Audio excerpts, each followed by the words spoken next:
Alright, here's the deal. This is that stupid little part.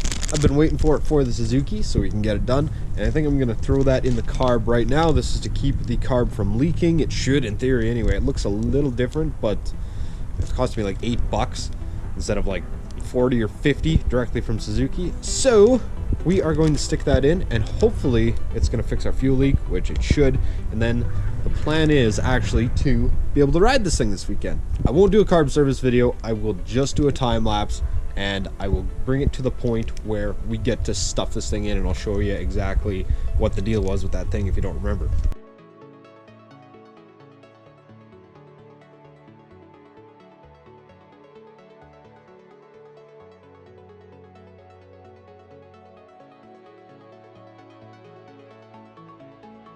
Here be our problem part.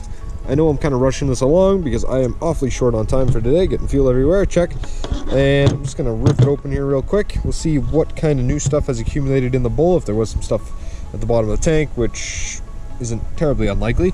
And we will replace that part, which is right here, and I'll show you what's going on with the other part. So hang with me while I get this thing apart. So if you remember, we were actually in this carb a few weeks back, and the bowl is looking nice and clean. This is basically as clean as I was able to get it, and the problem is right in behind this float. So I am going to quickly take this assembly out, and we will have a look. I might even be able to do it just here like this. Maybe. No, I'm gonna need two hands. So we have our two needles and seats here. This is the old one, this is the new one, and hopefully you'll be able to see this, and my shadow isn't covering it too much, but in this one you can see somebody even on the edges there really went to town on her trying to get her out. And in addition to that, this is usually the part that causes your carb to leak almost 100% of the time. They don't always look like this specifically, but there is a little bit of a ridge in that needle, and usually that is what causes the carb to leak. So here's our new one here. I just have to take this tiny little clip off of it because this one doesn't utilize that clip, so I'll just take it off. And then I just have to install the new seat. Where'd the other one roll off to? Yeah, so same thing, but a little different. This one has the rubber or nitrile tip or whatever, and this one is metal. These tend to last a little longer, but you know, they do wear out over time. And this seat was that seat I was talking about that was really ripped up. Sorry for the wind, it's pretty windy today, and I don't have my good mic, so you're gonna have to deal with that. So I'm just gonna pop these back in, and I'll pop the carb back in, and that'll be that. I actually pulled out the pilot jet again because I just wanted to inspect it, because that's the jet that usually gets clogged up, and there was partial cloggage on it, which doesn't really surprise me because of just the leftover debris that was in the fuel tank. And I'm not running a fuel filter on this right now, which I should be doing, but I'm not. And yeah, so now all I need to do is stick that carb back together. You know, anytime I'm in one of these carbs for any reason at all, I always just check everything. I was in this one recently, but again, I check it just because I'm in there, and saves on the hassle. So I'm gonna get this thing back together, and we will be on our merry way. I can't see what I'm doing.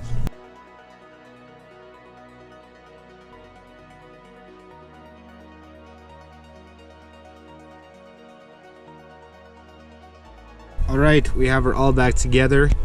Not seeing any leakage. If there was leakage, this is where it would be leaking from, the overflow tube, which it is not currently leaking out of. The fuel is on, and the pilot jet is clean. It should fire right up.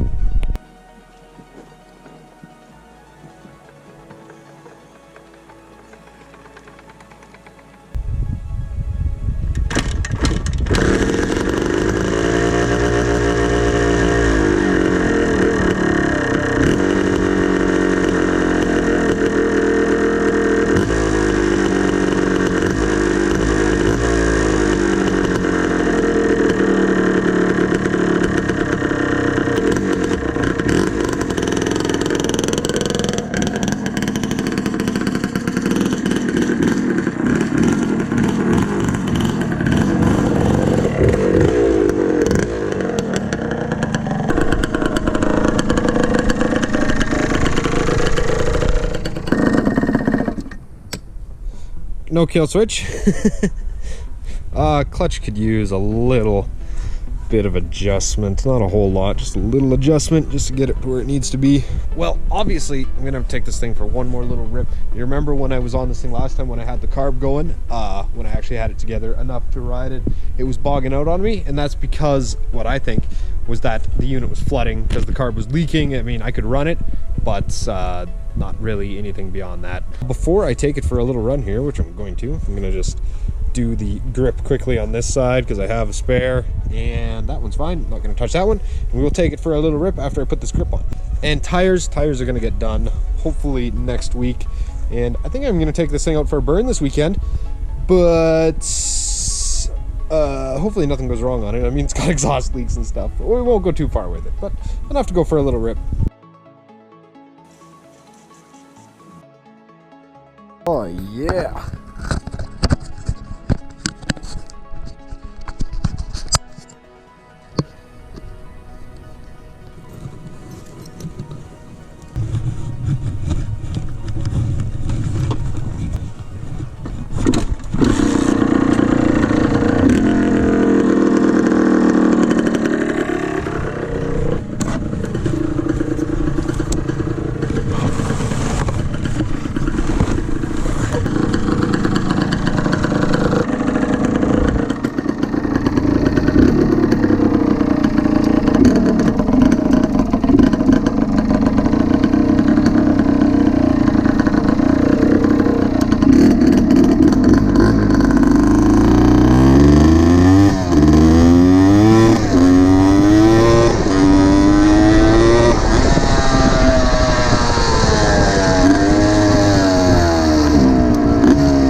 That's my kill switch.